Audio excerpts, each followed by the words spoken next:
नमस्कार दोस्तों, स्वागत है आपका द ग्राउंड रिपोर्ट में। मैं हूं समीर आत्मज मिश्र। हरियाणा में 5 अक्टूबर को विधानसभा चुनाव होने हैं। 8 अक्टूबर को परिणाम आ जाएंगे। जम्मू कश्मीर में भी विधानसभा चुनाव हो रहे हैं। वहां 3 चरणों में चुनाव होंगे। 1 चरण का मतदान हो भी चुका है, 2 चरणों के बाकी हैं। हरियाणा की बात की जाए, जम्मू कश्मीर में तो 10 साल बाद चुनाव हो रहे हैं और बहुत ही महत्वपूर्ण है। वहाँ जो पहले फेज़ की वोटिंग हुई, बड़ा उत्साह लोगों में दिखाई पड़ा।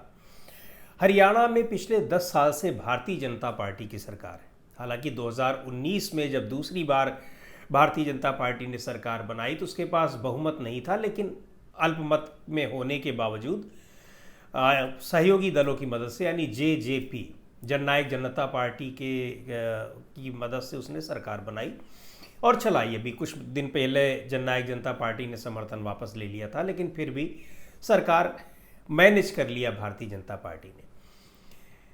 लेकिन इन 10 सालों में जिस तरह का एंटी इनकम्बेंसी दिखाई पड़ रहा है हरियाणा में, उससे भारतीय जनता पार्टी बिल्कुल परेशान है, बौखलाई हुई है। स्थिति यहाँ तक आ गई है कि हर समय चुनाव में उत्साह के साथ दिखाई पड़ने वाले प्रधानमंत्री नरेंद्र मोदी हरियाणा में जनसभा करने में, रैलियां करने में कतरा रहे हैं।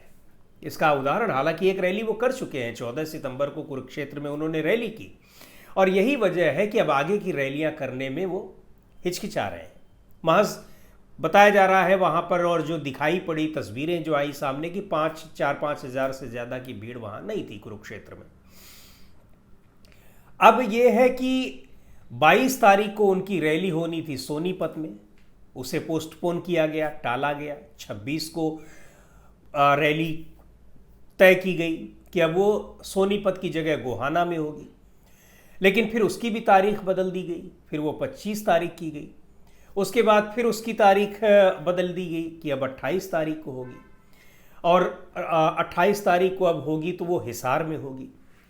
यानी बार बार जो रैलियों के समय का, स्थान का परिवर्तन हो रहा है, तो इससे ये साफ जाहिर है कि भारतीय जनता पार्टी की स्थिति वहाँ पर क्या है और खुद प्रधानमंत्री रैलियां करने से, जनसभा करने से क्यों कतरा रहे हैं। आपको याद होगा कुछ महीने पहले ही जो लोकसभा चुनाव से पहले कुछ राज्यों के विधानसभा चुनाव हुए थे, उनमें मध्य प्रदेश भी था, राजस्थान था, छत्तीसगढ़ था। मध्य प्रदेश में तो भारतीय जनता पार्टी के मुख्यमंत्री थे, छत्तीसगढ़ और राजस्थान में पूर्व मुख्यमंत्री थे। लेकिन ये कहा गया कि जो चाहे वो मौजूदा हो चाहे पूर्व हो, किसी को मुख्यमंत्री का चेहरा नहीं बनाया जाएगा, केवल प्रधानमंत्री के चेहरे पर चुनाव लड़ा जाएगा, राज्यों की विधानसभाओं के चुनाव।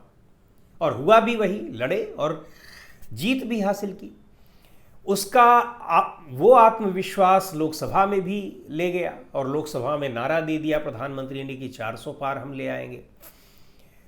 केवल और केवल प्रधानमंत्री का चेहरा सामने रखा गया। ये कहा गया कि और कोई चेहरा सामने नहीं रखा जाएगा। जिन राज्यों में कैंपेन हो रहा था वहाँ के मुख्यमंत्रियों तक के चेहरे सामने नहीं रखे गए और नतीजा रहा कि 240 पर सिमट गए।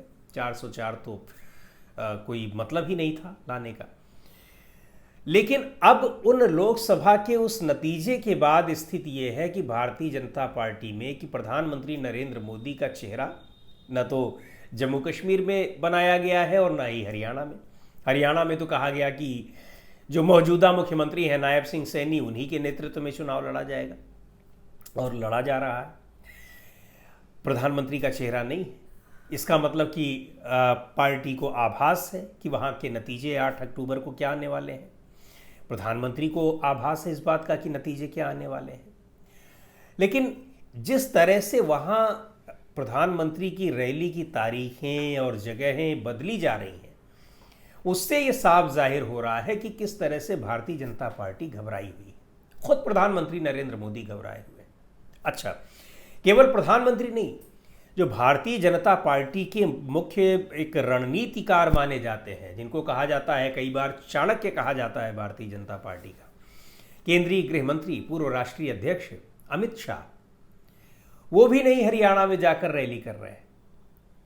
रैली वो कहाँ कर रहे हैं? रैली झारखंड में कर रहे हैं। अभी उनकी कल रैली एक थी झारखंड में। झारखंड में चुनाव अभी बाद में है, लेकिन वहाँ रैली कर रहे हैं। बगल में दिल्ली के हरियाणा है, वहाँ चुनाव, और वहाँ चुनाव होने वाले हैं, वहाँ रैली नहीं कर रहे हैं।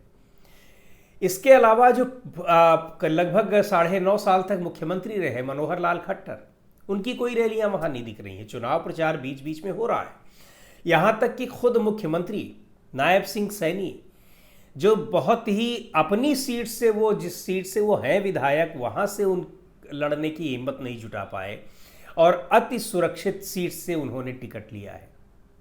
मानी जाती है जो सीट उनकी अति सुरक्षित सीट, वहां से उन्होंने अब वहाँ से वो चुनाव लड़ रहे हैं, प्रचार करने नहीं निकल रहे हैं और छोटे छोटे वीडियो डालकर लोगों की, जनता के बीच वो उसको प्रसारित करवा रहे हैं। यानी उनको कहा जा रहा है कि अब ये रील्स के जरिए ये चुनाव प्रचार कर रहे हैं मुख्यमंत्री नायब सिंह सैनी।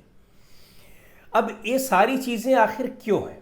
एक तो एक बड़ा कारण तो बताया हमने कि जो 14 सितंबर को कुरुक्षेत्र में रैली हुई थी और कुरुक्षेत्र में भारतीय जनता पार्टी का बेस है। कुरुक्षेत्र में अभी लोकसभा में भी 5 ही सीटें आई भारतीय जनता पार्टी की, लेकिन उनमें एक कुरुक्षेत्र की सीट भी है, वो सीट जीती भारतीय जनता पार्टी ने। फिर भी वहाँ पर भीड़ नहीं आई, और भीड़ तो छोड़िए, प्रधानमंत्री की रैली में भीड़ नहीं आई, कोई बात नहीं। भारतीय जनता पार्टी के नेता जब चुनाव में वोट मांगने जा रहे हैं, गांव गांव वो जाकर अपना जनसंपर्क अभियान चला रहे हैं, गांव में लोग उनको भगा दे रहे हैं, खदेड़ ले रहे हैं, आने नहीं दे रहे हैं, बात नहीं कर रहे हैं, ये है वहाँ के लोगों का गुस्सा भारतीय जनता पार्टी के नेताओं के प्रति। और इसकी वजह ये है, वहाँ पर चूंकि मैं भी अभी पिछले कुछ दिनों हरियाणा के कुछ इलाकों का हमने दौरा किया था, अभी आने वाले दिनों में फिर जाऊँगा, वहाँ लोग, और मैंने ख़ास तौर पर ग्रामीण क्षेत्रों का, कुछ शहरी इलाकों में भी गया, गुड़गांव फरीदाबाद में, लेकिन ग्रामीण क्षेत्रों में मैं ज़्यादा गया और ग्रामीण क्षेत्रों में विशेष तौर पर हमने देखा कि सरकार के प्रति बेहद नाराज़गी है हर वर्ग में।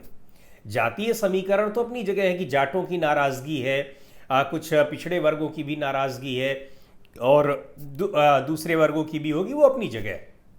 लेकिन जो भारतीय जनता पार्टी के जो मजबूत इलाके हैं, जो उन्होंने 10 साल में जिन इलाकों को मजबूत किया है अपना, उन इलाकों में पार्टी के नेताओं के प्रति नाराज़गी।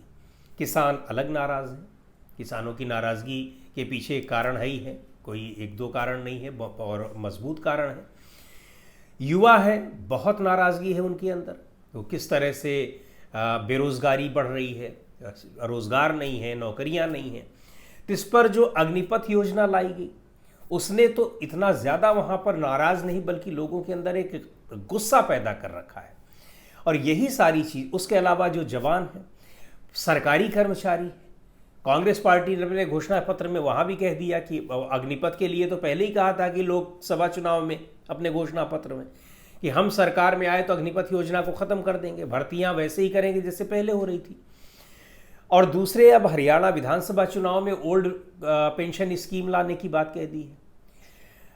भारतीय जनता पार्टी ये दे नहीं रही ओल्ड पेंशन स्कीम, तो सरकारी कर्मचारी भी नाराज़ हैं।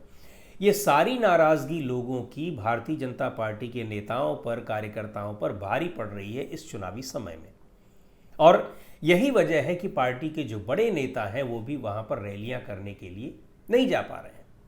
और ऐसे में अमेरिका से एक युवा से मिलकर राहुल गांधी आए, अमित नाम के युवा से, जो डंकी के जरिए, यानी वो अवैध तरीके से जो कुछ लोगों को विदेशों में पहुंचाने का तरीका होता है, उसके ज़रिए वो अमेरिका पहुंच गया था। वहाँ कुछ उसको काम मिला, लेकिन 4 महीने पहले एक्सीडेंट हो गया और बुरी तरह से वो अभी भी एक गंभीर स्थिति में अस्पताल में भर्ती है। राहुल गांधी ने अमेरिका में उससे मुलाकात की और कहे कि जब मैं जाऊँगा भारत तो आपके गाँव जाऊँगा और आपके परिवार वालों की बात आपसे कराऊँगा। तो करनाल ज़िले में राहुल गांधी शुक्रवार की सुबह 6 बजे पहुंच गए वहाँ, 5:30-6 बजे। अमित के परिवार वालों से उनकी बात कराई, उसके बाद उन लोगों की समस्याएं सुनी। इन सारी चीज़ों ने राहुल गांधी की लोकप्रियता वहाँ पर काफ़ी ज़्यादा बढ़ा दी है और लगातार देश भर में तमाम जगहों पर बढ़ती जा रही है। और एक विश्वास लोगों का है राहुल गांधी की वजह से कांग्रेस पार्टी के भीतर, हालांकि कांग्रेस पार्टी में भी गुटबाजी में कमी नहीं है, तब खूब गुटबाजियां हैं, टिकट बंटवारे को लेकर भी बड़े असंतोष दिखाई पड़े और भी कई कारण हैं, लेकिन फिर भी काफ़ी कुछ मैनेज किया। भारतीय जनता पार्टी में तो टिकट बंटवारे के बाद पार्टी छोड़ने वाले नेताओं का तांता लग गया, अभी तक लगा हुआ है, लगातार इस्तीफे आ रहे हैं और इस्तीफा देने वालों में मंत्री तक शामिल हैं, विधायक तक शामिल हैं। तो ये स्थितियां हैं। इन्हीं सारी चीज़ों की वजह से स्थिति यहाँ तक पहुँच गई है कि प्रधानमंत्री की एक अदद रैली नहीं वहाँ पर आयोजित की जा पा रही है। कभी जगह बदली जा रही है, तारीख बदली जा रही है, कभी दोनों बदली जा रही है, और फिलहाल अब जो तय किया गया है कहीं उसमें भी कोई बदलाव ना हो।